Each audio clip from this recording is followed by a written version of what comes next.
Welcome, everyone. Today, we're giving you something that could wake you up, something that could shake your soul and make you ask the one question most people avoid. Am I really living, or am I just breathing? Because what you're about to hear is not motivation. It's a reminder of your mortality and the brutal truth that time doesn't wait. So lean in, close every other tab. This might be the moment your life changes. There was a study done inside a hospital. 100 elderly people standing at the edge of life. 100 human beings just days away from death. They were asked one final question. What is your biggest regret? And guess what? None of them mentioned money. None of them mentioned fame. Not even failure. All of them said the same thing. I wish I had taken more risks. I wish I had chased my dream. I wish I had lived for me. Isn't that terrifying? They didn't regret what they did. They regretted what they didn't do. Look around you. The world is full of people with lungs breathing, hearts beating, clocks ticking. But most of them are already dead. Dead dreams, dead passion, dead courage, dead inside. They wake up just to go to work. They laugh on weekends to survive Mondays. They scroll, they copy, they wait for someday. And they call that a life. But let me tell you something, living is not what you do from 9 to 5. Living is not the job title you write on your resume. It's not the car, not the house, not the likes, not the weekend escape.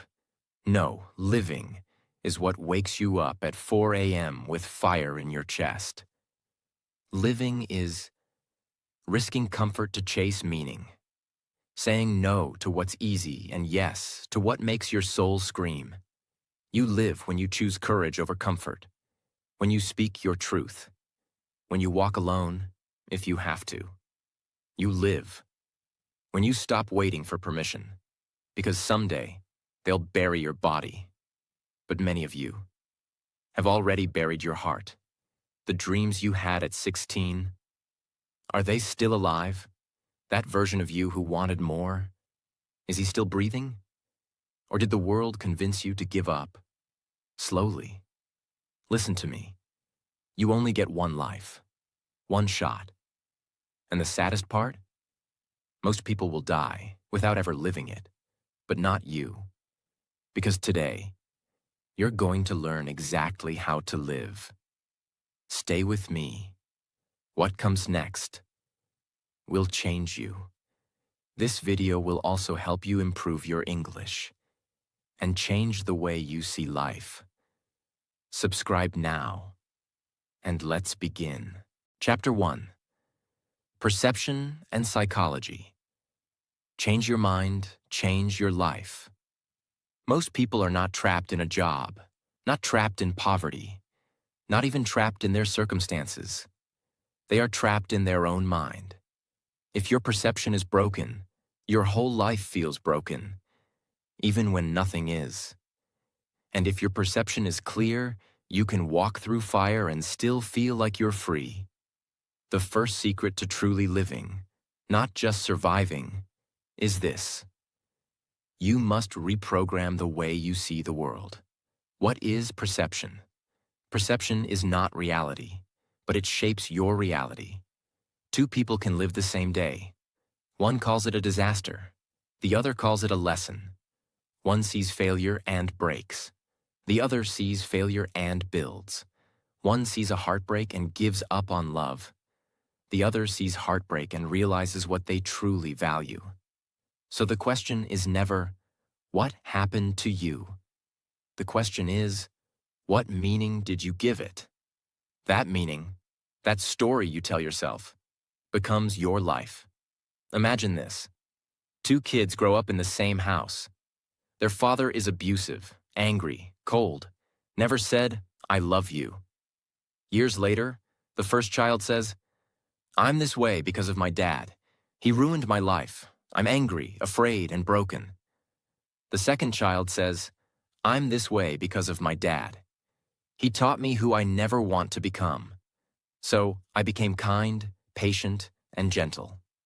Same house, same pain, different perception. That's the power of psychology.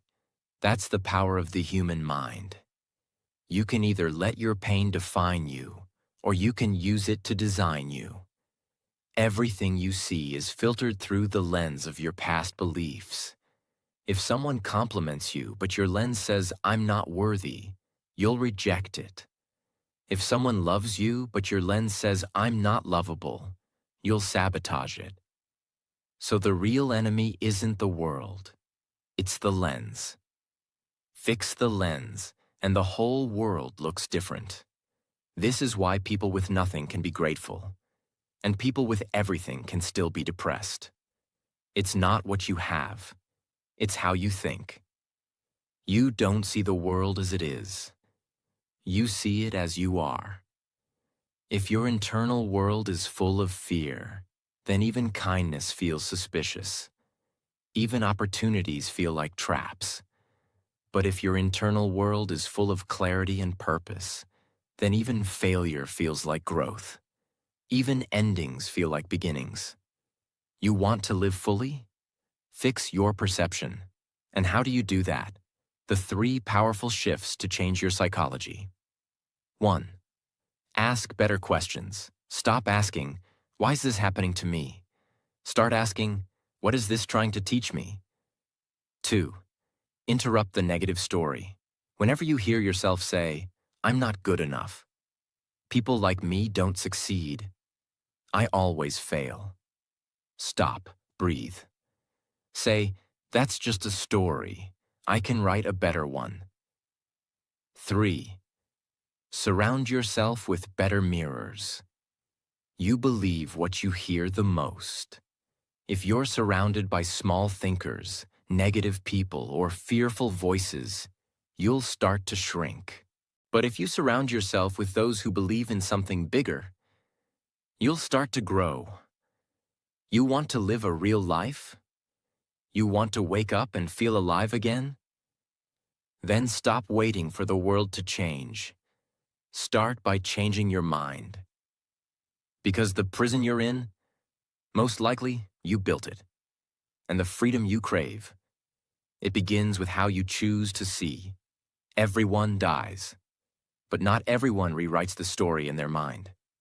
Start there. Live begins in the brain. Chapter 2. Relationship Dynamics. Who you keep shapes who you become. Let me ask you something personal. When you walk into a room full of your so-called friends, do you feel seen? Do you feel inspired? Or do you feel like you need to shrink yourself to be accepted? Because the truth is, you don't just grow by yourself. You grow through who you're around. There's a famous truth in psychology. You become the average of the 5 people you spend the most time with. So look around. If they're negative, scared, bitter, complaining, you will become that too, even if you're not like that now. If they laugh at your dreams, you'll start to feel like your dreams are too big. If they secretly hate you but still hang out with you, you'll start to question your own worth without even knowing why. Relationships shape identity. When you spend time with someone, you don't just share words. You share energy. You absorb their beliefs. You imitate their habits. You mirror their standards. If you're surrounded by people who normalize laziness, you'll feel guilty for being ambitious. If you're around people who mock healing, growth, or deep thinking, you'll start to feel stupid for wanting to evolve. That's not friendship. That's slow poison. Growth has a price, and that price is often loneliness. For a little while. But let me be brutally honest with you. If you don't leave the wrong people, you'll never find the right ones. You'll stay trapped in average, in guilt, in circles that celebrate the past, but never build the future. You don't have to hate them. You don't have to fight them. You just have to outgrow them quietly. And you will. A young woman wants to become a writer. But all her friends joke, "Oh, so now you think you're going to be famous? Come on, you can't even write a birthday card properly." She laughs along and stops writing. She meets new people, authors, creators, dreamers. They say, "You should write that. That's a brilliant idea. Let's help you start." In 2 years, she becomes a published author. Same talent, same girl, different circle. 1. Audit your circle. Ask this for every person in your life. Do they expand me or shrink me? Do I feel alive after talking to them or emotionally drained? Would my future self thank me for keeping this connection? 2. Stop forcing loyalty to dead energy. Loyalty is beautiful, but only when it's mutual. If you're always the one giving, supporting, saving, but they're never there when you need them, that's not loyalty. That's self-abandonment. 3. Choose alignment over history. Just because you've known them for 10 years doesn't mean they still belong in your next 10. Choose people who align with your future, not those who are comfortable with your past. You are not meant to carry everyone with you. Some people are chapters, some are whole books, and some are just footnotes. If you want to live, truly live, you must protect your energy like your life depends on it. Because it does. Everyone dies, but not everyone chooses who they walk with. Choose wisely, and your life will feel like a rising flame instead of a fading light. Chapter 3. Don't try so hard. Let go to set yourself free. There is a hidden pain in modern life. It's the pain of trying too hard to be someone you're not. Trying too hard to be loved. Trying too hard to succeed. Trying too hard to be enough. And in this struggle, we lose ourselves. The world tells you, work harder, push more, hustle 24/7. But no one tells you the cost of always trying. You lose your peace. You lose your joy. You lose the real you. So here's the truth.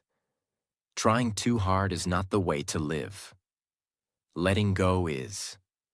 Trying too hard means you don't believe you're enough without the effort.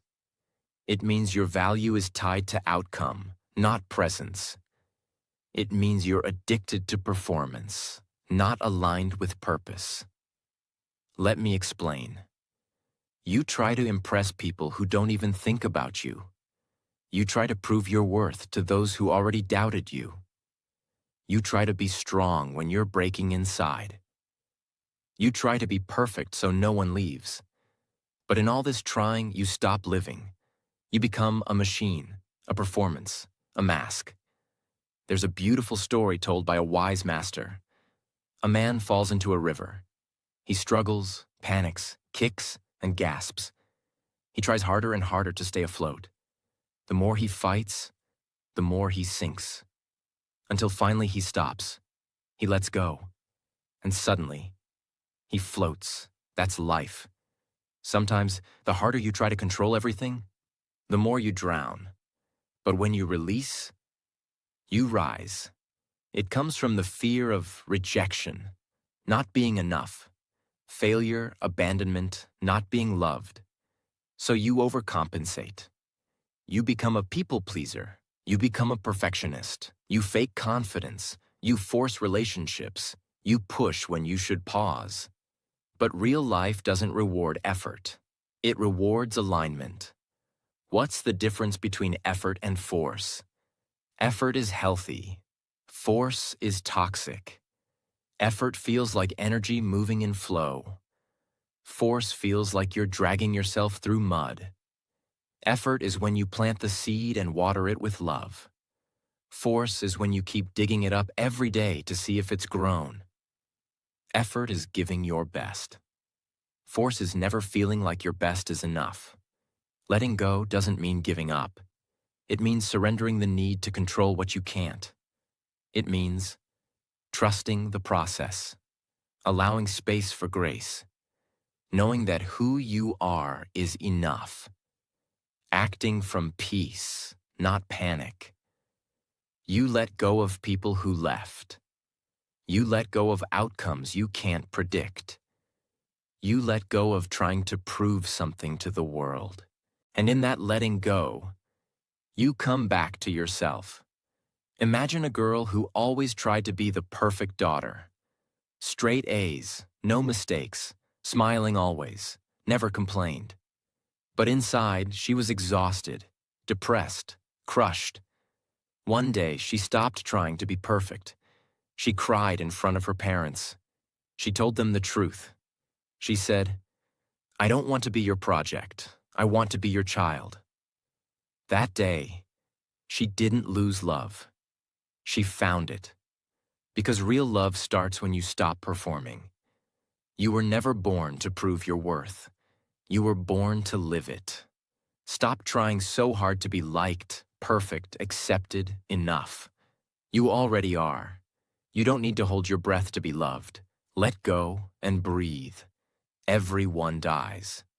But not everyone lets go of the pressure and finally lives. Chapter 4. Health and Vitality. Energy is the currency of life.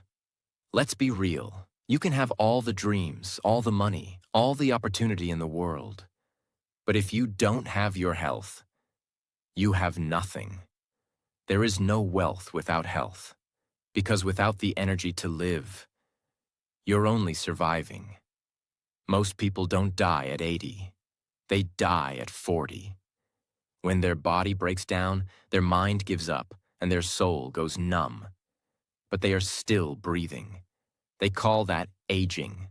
But that's not aging. That's neglect. If you want to truly live, you must protect your energy. Vitality is more than fitness. It is your life force. It's the reason you wake up with energy or wake up with dread. It's the strength behind your decisions. It's the spark in your eyes, the glow in your skin, the sound of your laughter. And without vitality, life feels like a prison. Let's talk about what's draining you. Processed food that makes your brain foggy. Screens that steal your sleep. Sedentary living that weakens your muscles. Negative thoughts that poison your nervous system. Shallow breathing that limits your oxygen. Relationships that drain your emotional energy. Lack of sunlight, movement, joy. Most people are not tired because of too much work. They are tired because of too little life. They eat lifeless food, live under fluorescent light, sit for 10 hours and scroll for 5. Then they wonder why they're anxious, inflamed, exhausted, and numb. That is not living. That is slow self-destruction. To live a full life, you must take care of all 3. 1. Body. Move every single day, not to lose weight, but to feel alive. Drink water like it's sacred, because it is. Eat real food from the earth, not from a factory. Your body is your home. If you don't clean it, move it, and fuel it, it breaks down. 2. Mind. Your mental diet matters as much as your food. Garbage in, garbage out. Feed your mind with peace, not panic. Read things that expand you. Rest deeply. Think clearly. A calm mind gives birth to a clear life. 3. Spirit. Do you make space for your soul? Do you ever just sit in silence and listen? Breathe deeply. Go outside. Meditate, pray, write, disconnect to reconnect. This isn't spiritual talk. This is real medicine for a tired soul. A successful man, earning 6 figures, working 16 hours a day, always on flights. One day, he collapsed at his desk. Doctors said, "You're healthy, but completely burnt out." He had money, but no energy. He had status, but no sleep. He had respect, but no peace. He quit for 6 months, started walking in the morning, stopped drinking, ate food that didn't come in plastic, read books, slept, played guitar again, and he said, "This is the first time in 15 years I feel like I'm actually alive." How to build vitality. Starting now. Sleep 7 to 8 hours every night, non-negotiable. Move your body daily. Even a 20-minute walk will change your mood. Eat more plants, fewer chemicals. Food is fuel. Drink more water. Your brain needs hydration. Breathe deeply. 5 times a day. Close your eyes and inhale fully. Limit screens. Don't let blue light steal your light. Connect with nature. It's not a luxury, it's a necessity. Protect your energy, physically and emotionally. If you don't make time for wellness, you'll be forced to make time for illness. This life is short, and your body is your vehicle for living it. So treat it like your only home, because it is. Everyone dies, but not everyone protects their energy so they can fully live. If you want to go far, take care of the machine that will carry you. Chapter 5. Discover your life's task. Why you were born. There is something worse than failure, worse than heartbreak, worse than poverty. It is this: living your entire life without ever discovering why you were born. Most people wake up, go to work, come home, scroll through a screen, eat, sleep, repeat. Years pass, and one day they whisper to themselves, "Is this all there is?" They had a fire inside them, a calling, a spark, but they buried it under society's expectations, and now they're surviving a life they never truly chose. Your life's task is the one thing only you can do. It is your unique contribution to the world. The thing that uses your pain, your talent, your past, your passions, your voice. It's not always a job. It's not always something you get paid for. But it is something that gives your life meaning. A person with no task becomes empty. A person with a task becomes invincible. Most people never find it, because they were told, get a safe job. Be realistic. Follow the rules. Don't dream too big. So they traded their gift for a salary. They traded their genius for approval. And now they wonder why they feel hollow inside. It's not because you're broken. It's because you're not aligned. Here are 5 powerful questions to ask. 1. What did I love doing as a child, before the world told me what success is? Go back to what made time disappear. 2.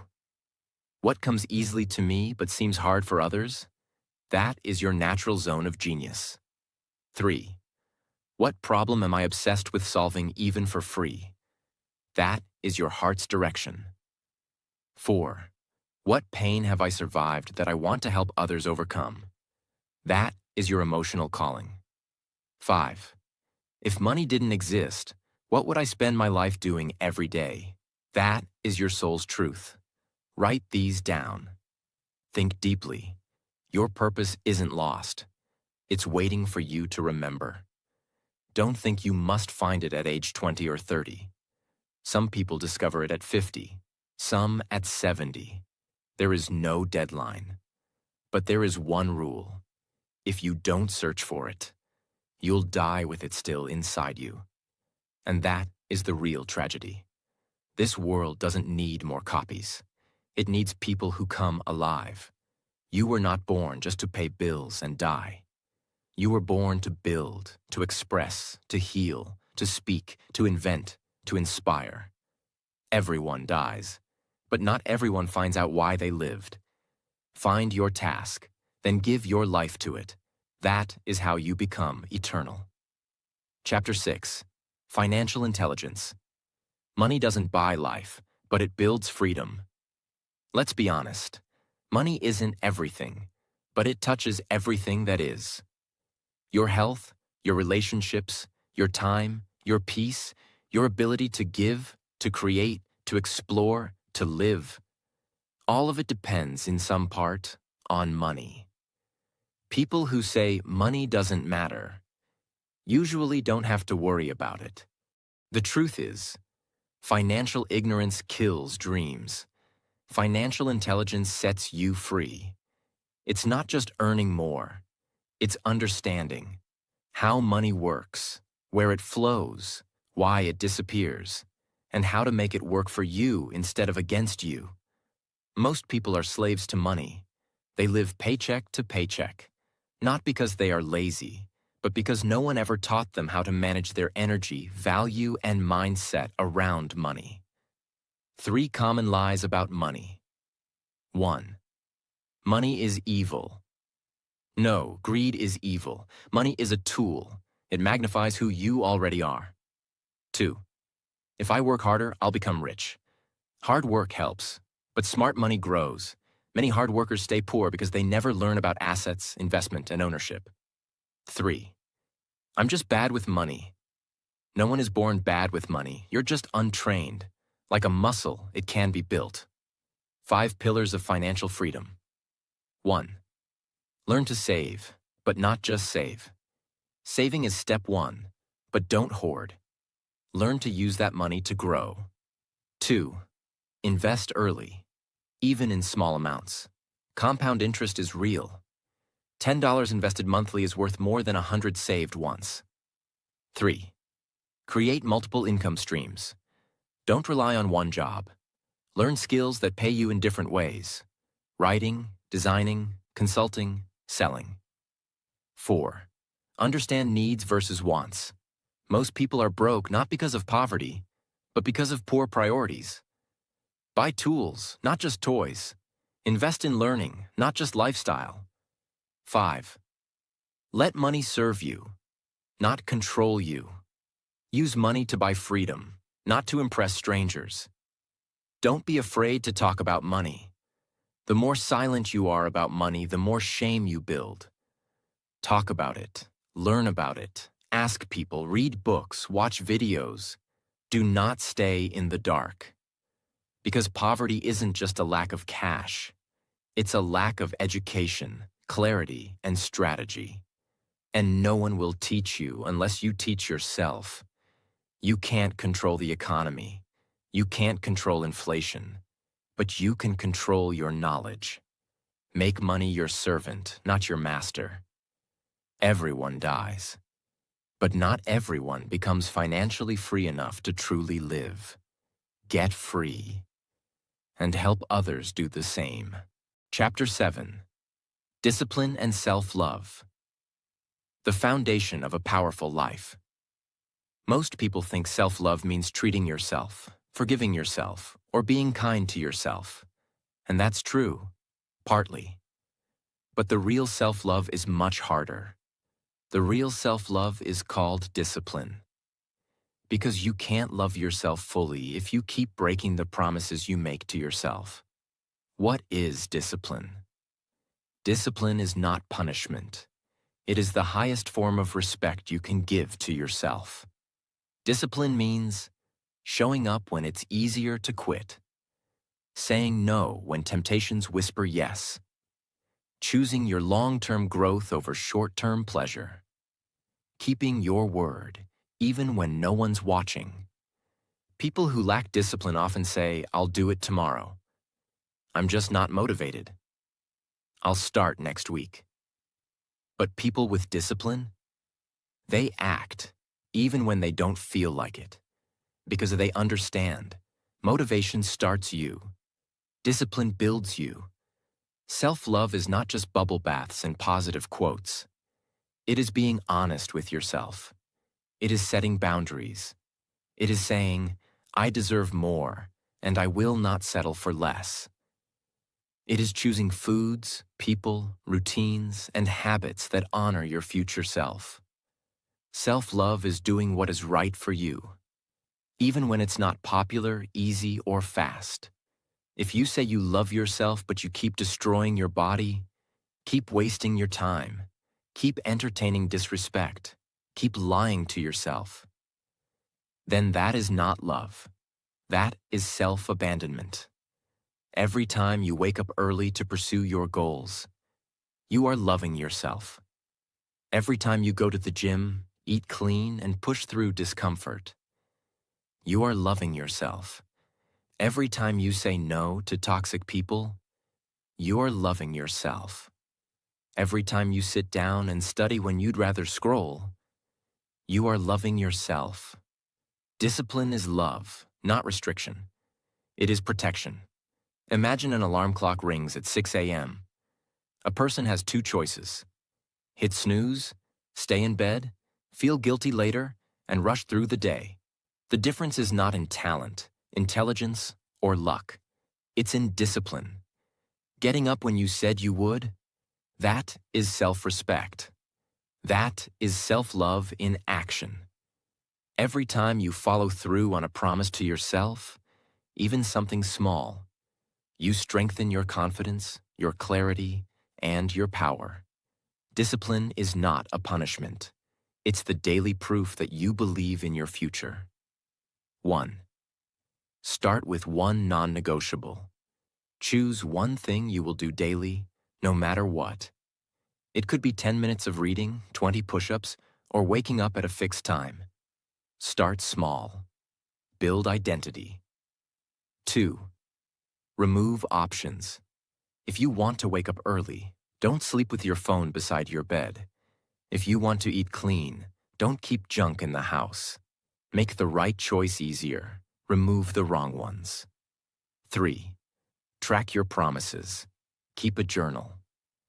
Every night write, "Did I keep my promise to myself today?" This will rebuild trust with yourself. 4. Celebrate progress, not perfection. You don't have to be perfect, but you do have to keep going. One step at a time is still movement. You can't heal what you continue to harm. And you can't grow into your highest self if you keep making excuses for your lowest self. Everyone dies, but not everyone loves themselves enough to build the life they deserve. If you want real power, real confidence, real freedom, start with discipline. Start with love. Chapter 8. Empathy, the most underrated superpower. In a world obsessed with intelligence, success, and power, there is one trait that is forgotten, but life-changing. It's called empathy. And if you want to truly live, if you want to deeply connect, if you want to leave behind something bigger than money, then you must learn the quiet strength of understanding another human being. What is empathy? Empathy is not sympathy. Sympathy is saying, "I feel bad for you." Empathy is saying, "I may not fully understand your pain, but I'm here with you in it." It is the ability to pause your opinion, step into someone else's story, feel their emotions, and respond from compassion, not judgment. Empathy is not weakness. It is emotional intelligence at its highest level. Empathy heals. It creates space. It ends arguments. It opens hearts. The most influential people in history, from leaders to artists, were not just smart. They were deeply human. Because in the end, people don't remember your resume. They remember how you made them feel. Empathy is what makes life rich, deep, meaningful. Without it, we become machines. Successful maybe, but emotionally dead. 1. Listen without interrupting. Don't listen to reply. Listen to understand. Sometimes people don't need answers. They just need to be heard. 2. Assume the best, not the worst. When someone is cold, maybe they're hurt. When someone is angry, maybe they're scared. Try to see their humanity before you label their behavior. 3. Ask real questions. Are you okay? Do you want to talk about it? What can I do for you? These simple words save people. 4. Empathize with yourself too. Don't just show compassion to others. Be gentle with yourself. Forgive yourself. Understand your own wounds. You can be successful, wealthy, and admired. But if you're cold, arrogant, and selfish, you're not living. You're performing. True living happens in relationships, and relationships grow through empathy. That's how you build love. That's how you become someone worth remembering. The strongest people are not those who hurt the most. They are those who understand the most and still choose kindness. So speak softly, listen deeply, feel openly. Because one day it could be you on the other side. Everyone dies. But not everyone chooses empathy. Not everyone becomes a healer in a world of hurting people. But you can. And that is how you truly live. Chapter 9. Focus on yourself. Not the noise, not the crowd. There is a voice inside you that knows what to do. It's quiet, it's calm, it's honest, but it often gets drowned out by opinions, by pressure, by comparison, by noise. Most people never become who they are. They only become what the world told them to be. Because instead of focusing on themselves, they focus on the crowd. And that's the first step to dying before your time. It does not mean becoming selfish. It does not mean ignoring people or isolating yourself. It means building your life around your own values, not society's trends. Measuring your growth based on your own path, not someone else's timeline. Working in silence, healing in private, and living in alignment. Even when no one claps. In the age of social media, people compare their real life to someone else's edited highlight reel. You see someone's success and think, why am I so behind? But you don't see the debt they're hiding, the anxiety they're carrying, the truth behind the photo. When you compare, you forget your own uniqueness. You forget that you're not supposed to run their race. You were born to run yours. Imagine two runners. One is running a marathon, slow, steady, focused. The other is sprinting, fast, intense, and burning out quickly. Now imagine the marathon runner starts comparing himself to the sprinter. He tries to match his speed. What happens? He collapses. That's life. You were designed for your own pace, your own journey, your own timeline. If you try to copy someone else's path, you will exhaust yourself and never arrive. 1. Approval addiction. You do things not because they're right for you, but because you want to be liked. 2. Overconsumption. You watch too many people, you read too many opinions, and you forget your own voice. 3. Emotional distraction. You let other people's problems become your full-time job. You fix everyone else, while your own life is falling apart. How to start focusing on yourself. 1. Silence the noise daily. Take at least 30 minutes every day with no input, no phone, no scrolling, no talking. Use that time to think, write, walk, breathe. 2. Unfollow to refocus. If someone's content makes you feel small, anxious, or inadequate, unfollow. Protect your mental space like your life depends on it. 3. Define your own success. What does a good life mean to you? Not to your parents, not to your boss, not to the world. To you. Write it down. Build around that. 4. Celebrate small wins. Progress is personal. If you woke up earlier than yesterday, that's growth. If you controlled your anger today, that's power. Focus on your own ladder, not someone else's finish line. When you spend your whole life looking at others, you miss your own greatness. Focus is not selfish. Focus is sacred. Everyone dies, but not everyone focuses long enough to build a life worth living. Tune out the crowd. Tune into your soul. That's where your real life begins. Chapter 10. Smile often, because life is not a punishment. When was the last time you smiled? Not because something funny happened, but because you remembered that you are alive?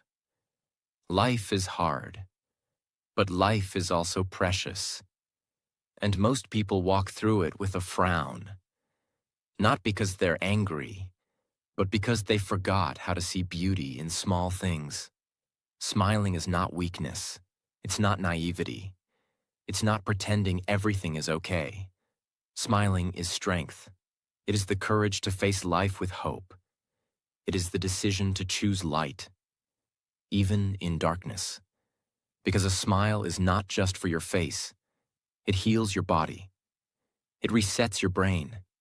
It softens your heart. Because they're always chasing something. Next goal, next paycheck, next relationship, next success. And in that chase, they miss the moment. They say, "I'll smile when I make it." But the truth is, if you don't smile now, you won't smile then. Because happiness is not in the next thing. It's in your present presence. Studies show that even fake smiling sends signals to the brain to release serotonin and dopamine, chemicals that reduce stress and increase happiness. This means you can literally smile your way into a better emotional state, not by force, but by choice. When you smile, your brain believes you're safe. And when you feel safe, you open up to life again. There was a man who smiled at everyone on his bus ride every day. He didn't say a word, just smiled. One day, a woman stopped him and said, "I was going to end my life last week, but your smile reminded me that life can still have kindness, that someone sees me." One smile. No words. A life saved. You never know what your smile can do. Not just to others, but to yourself. How to smile more, even in a hard life. 1. Practice gratitude in micro moments. You don't need a big reason to smile. Warm tea, a deep breath, a memory, a breeze, a bird, a kind word. Start noticing the little lights in your day. 2. Make eye contact and acknowledge people. At the store, on the road, in your home. Look people in the eyes and offer them a real smile. It's free, and it's powerful. 3. Heal what's stopping your joy. If you haven't smiled in weeks, something deeper needs healing. Don't ignore it. Talk to someone.